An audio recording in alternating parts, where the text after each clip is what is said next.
Within the last hour, President Joe Biden was in Pittsburgh, Pennsylvania, announcing his $2.2 trillion infrastructure plan. Now, it's called infrastructure plan, but it contains a whole lot more. Here's a short clip of what he had to say earlier.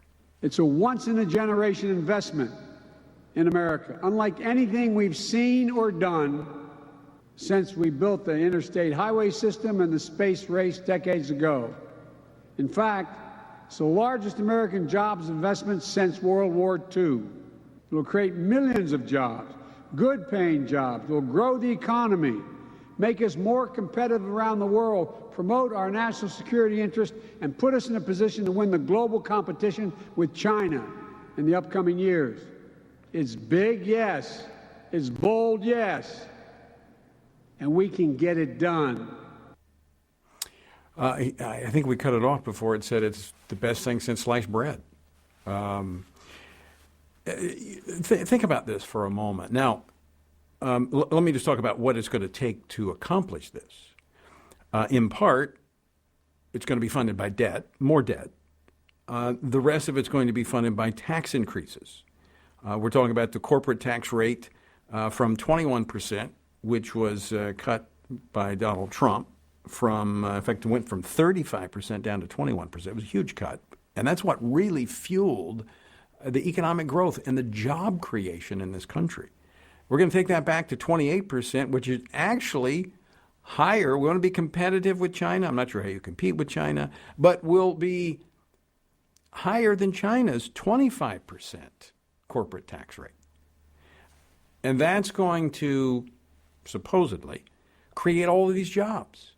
Now, this is another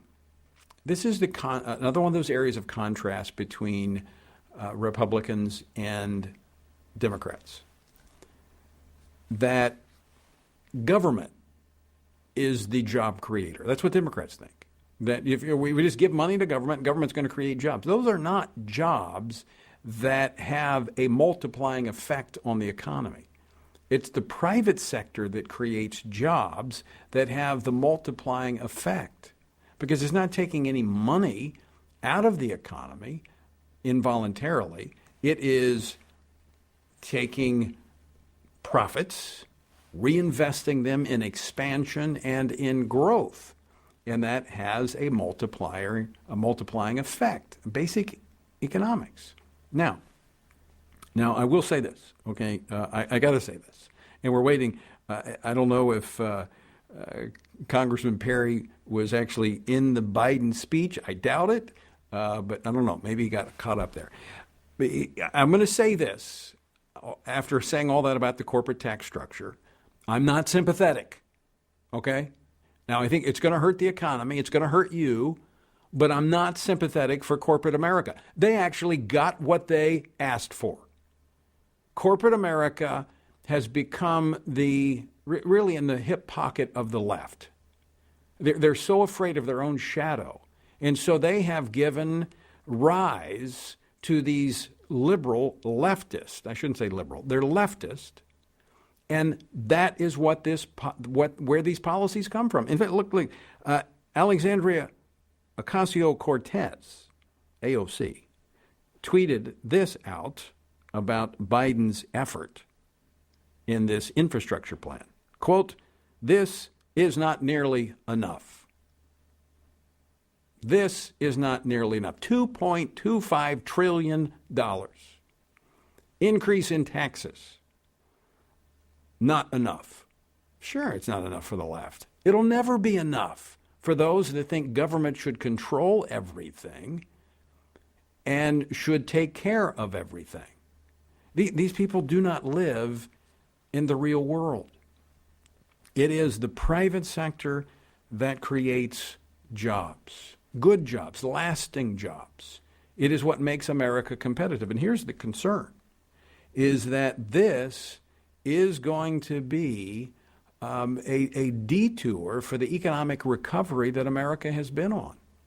And it's going to be a dead end, because government will never create the kind of jobs we need. All right, we have Congressman Scott Perry. He represents the 10th Congressional District of Pennsylvania, and he serves on the House Committee on Transportation and Infrastructure. Congressman, welcome to the program. Hey, thanks, Tony. Thanks for all your work. God bless you. What can we say? It's been an interesting day, huh? Well, I figured you were probably in the Biden motorcade, and that's why you got hung up. But so I extend grace to you on that. But just talking about this, your thoughts, initial thoughts on the proposal, since you're going to see it in your committee. Yeah. First of all, just think about this. In the proposal itself, as I understand it, abolishes right to work, which is, the right to not pay union dues if you choose not to. And it's not whether you're anti-union or pro-union. It should be whether you have the freedom in America to make this choice with your hard-earned dollars. And 27 states have chosen, to do that.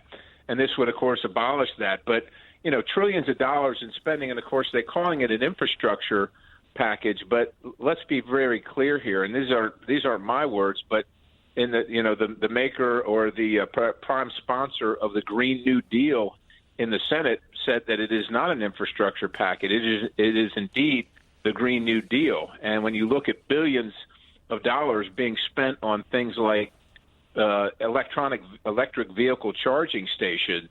Just think about that. I mean, how many of you have thought that it was appropriate to pay your taxes for gas stations to be built?